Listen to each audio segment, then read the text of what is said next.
These things are not cheap. These things are not cheap. This mixer board here, it's not cheap. This microphone that I am using here to speak to you, my dear, it's not for free because I'm a man of God. It's not for free. I'm using a ring light here. It's not for free. I am using a camera. It's a DSLR camera. It's not for free. That is why Paul asked this question. He said, what is wrong if I bless you with spiritual things and you also bless me with material things? What is wrong with it? This is what God has also called us to do as our work. The same way you also have a gift, taking care of people, taking care of the elderly, that is also your calling. Somebody's calling is to do hairdressing. Somebody's calling is to clean. Somebody's calling is to sing. Somebody's calling is to play football. My calling is to preach the gospel and minister to people. So why does the singer get paid? The footballer gets to be rewarded, and then me, you tell me that is work of God. So how am I going to take care of the family? How am I going to pay the bills? There are pastors who don't have a lot of demand. And so those pastors are going to be sitting somewhere and they'll be spewing rubbish because after all, nobody comes to them for prayers. But there are men of God that because of the gift of God on them, there is a lot of demand coming to them. There's a lot of people from everywhere rushing to them. Yes, that's why I brought you up, because I need to educate you. What do you do as work? A caregiver. Caregiver, do you do it for free? No. Why are you being paid? Because I work. Because you are working. You are rendering a service, right? Do you know that me sitting here, spending time, energy, resources, praying for people, and yet I even do it for free? Do you know it's also work? That's all it's work, but I know it's the work of God, right? It's work of God. And, Okay, yeah, wait. When I come to your shop and you sell mobile phones, and I come and say, I'm going to do work of God, so give me the phone for free. Will you give me? Pastor, I'll not give you. I know churches do pay their pastors. Churches do pay their pastors. Do you have proof that my church pays me? And is this a church program? Is the church paying me for this? Will the church pay me for having TikTok Live? No. Thank you. But I sit here and still pray for people for free. I sit here sometimes 4 hours, 5 hours, 6 hours on my own data. Will you do it for free? Pastor, I'll not do it for free. First of all, I don't do one-on-one. I used to do it, but I stopped. I could sit here from morning 8 a.m. straight till evening 8 p.m. If you are going to see a man of God and you give a seed to support the ministry, you are supporting him to do so for other people. Apart from the Zoom app, I buy data. I pray for people all the time for absolutely free. I don't ask for anything. And I dare you to go and make your investigation. Go to my page, look for anybody you can see that I've prayed for. Contact them and find out whether I have charged them for a dime before. I'm not one of those pastors who pray for you and then later come to your DM and tell you, send this to me, send it. I don't do that. First of all, I prayed for about two people already. And then there was another lady who came up and she said she had a snake bite. Were you here when I was praying for that lady? No. If you were married to a man who leaves you in the morning, goes to work, and prays for people from morning to evening and come back home empty-handed every single day, you ask him for money, he says, oh, you know I'm doing the work of God. Will you continue in that marriage? You have to work now. You have to work. Or if I am working now, will you be here asking me for prayers? If I was operating somebody's shop, or I was working as a police officer, or I was working in a shop somewhere, will I be here for you to be asking me for the prayers? This is what God has also called us to do as our work. The same way you also have a gift, taking care of people, taking care of the elderly, that is also your calling. Somebody's calling is to do hairdressing. Somebody's calling is to clean. Somebody's calling is to sing. Somebody's calling is to play football. My calling is to preach the gospel and minister to people. So why does the singer get paid? The footballer gets to be rewarded, and then me, you tell me that is work of God. So how am I going to take care of the family? How am I going to pay the bills? If you had maybe HIV/AIDS, or maybe you had a cervical cancer, will you be comfortable to stand in front of almost 300 people and tell everybody that you have this sickness? So in such a case, when I notice such a thing, and I notice that especially you are shy, I will recommend to you that, okay, then go and get a private appointment. And let me tell you, it can never be free. If the person is really sick and poor and cannot afford the money, then come to the church. If you come to the church, I'll pray for you for free. If you're in USA, come to the church. I'll pray for you. If you're in Jamaica, come to the church. But if I am paying for the Zoom app and I'm paying for data, and you were able to get money to buy data, you were able to get money to buy phone. If it was hospital, you would have got money to go and pay. But you think that for a man of God, you can't give a token so that we can also pay for what it's costing us for us to be there. Then come to the church. Last year, a woman called my PA to speak to me. My PA told the apostle doesn't speak to people. You can either come to the church or join on social media platforms. He will pray for you. Then she said, okay, I learned that there is a partnership program. So maybe, how do I join? They gave let me tell you something. It is as low as $10, $20, $10. Madam, don't you buy sweet slippers for $10? How much is this bottle of water?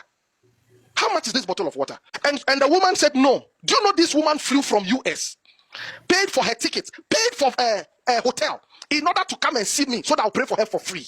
She preferred that one. Is that not wickedness? it's just selfishness, not wickedness. She came all the way from US, paid for the tickets, paid for hotel to stay in for 4 days or so 5 days, just so that I will pray for her for free, instead of using a fraction of that to support the ministry. My dear, when we take money from you guys, we don't use it to buy food. We are not hungry for food. We are also taking care of members. We are also paying school fees for people. We also have family. We are also building auditoriums. We are also having programs. We are on television. That is what we use the money for. If you are going to see a doctor right now, and the doctor tells you that you must fill a form for so and so before you see him, you will not complain because you know the doctor is paying bills.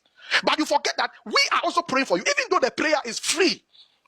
The gift that God gave us is free, but it is never free to do what? To minister those gifts. It isn't. Okay, the way you put it is different. You say put something down to support the ministry. Okay, the person will understand, or I myself will understand. But when you say you pay $100 before you can talk to the man of God, it sounds different. There are pastors who don't have a lot of demand.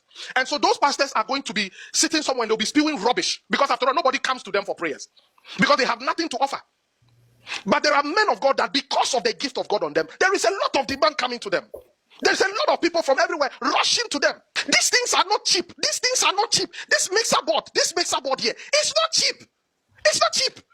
This microphone that I am using here to speak to you, my dear, it's not for free because I'm a man of God. It's not for free. I'm using a ring light here. It's not for free. I am using a camera. It's a DSLR camera. It's not for free. So if you are coming at the end of the day and you're coming to be a blessing, you want that is why Paul asked this question. He said, what is wrong if I bless you with spiritual things and you also bless me with material things? What is wrong with it? What about the tithes people pay every month? Have you tied? Wait. Have you tied to me before? Have you tied to me before? I'm talking in general, not only to you directly, like in general. That is why members of my church don't have to give a kobo. I'm asking you, have you paid tithe to me before? No. Thank you. Number 2, in my church, I don't take tithe. Members of my church, if they want to see me, they don't have to pay a kobo. So why don't you also go to the place where you pay tithe and see your pastor? Yeah. My dear, do you know it's free to pray? Do you know it's free to pray? I know. So why don't you just sit in your room and pray? Why are you going to somebody to pray for you? Levels of anointing are different. So do you know what the person went through to maintain that anointing that you now want to go and enjoy? Do you know the price they paid? Going to God is free. Prayer is for free. In fact, Jesus heals for free. Jesus delivers for free. If you stay in your room and pray, God will answer you. So go through that system and it's absolutely free. Madam, to marry you, is it for free? No. Even if marriage is not for free, why do you think man of God must be doing it for free? Marriage, that is pure love. Something that is based on love is not for free. But man of God, because he's man of God. So even though he's paying for the thing, it must be for free. Then you are killing men of God. A lot of men of God, they can't talk like me. There are a lot of pastors who are here right now. They are nodding their head. They just can't talk. They just can't talk. But if you think you go to a man of God, the pastor tells you that, pay this and you can't. My dear, go to your church pastor. He's the one who is supposed to be praying for you. If you want to enjoy that pastor's anointing, stop your church and go to his church. If you come to my church, we will not be having this conversation. If you come to my church, you and I will not be. My members can call me on phone and talk to me. Almost every member of my church actually has my phone number. They can call me on phone and talk to me. But if you are in a church, you don't believe in the man of God's anointing. You are sick. He has been praying for you. It's not working. And you want the man of God that will pray for you for absolutely free, privately. Privately. Please pay for it if he asks you. If you see one that says that, no problem, I'll pray for you. That one is also there. Me, when you come on TikTok, I pray for you. It's free. I don't need anything from you.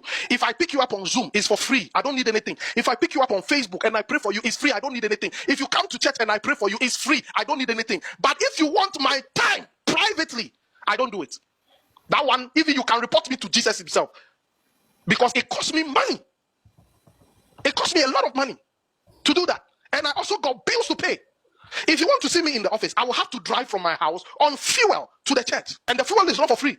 If you, a healthcare giver, you are going to buy fuel, you will buy it at the same amount that I will also buy it. So why should I then render my service for free? And you are charging for it. What you are doing, is it also not work of God? My dear sister, when you are rendering service for the aged and the sick, is it also not work of God? If you are a footballer, is it not work of God? If you're a musician, is it not work of God? Everything that you know how to do that you are earning money from is a gift that God gave you. Just like he has given somebody the gift of prophecy. Just like he has given somebody the gift of healing. That me, I will not play with words. Truth is only one. And I will tell you, pastors pay bills.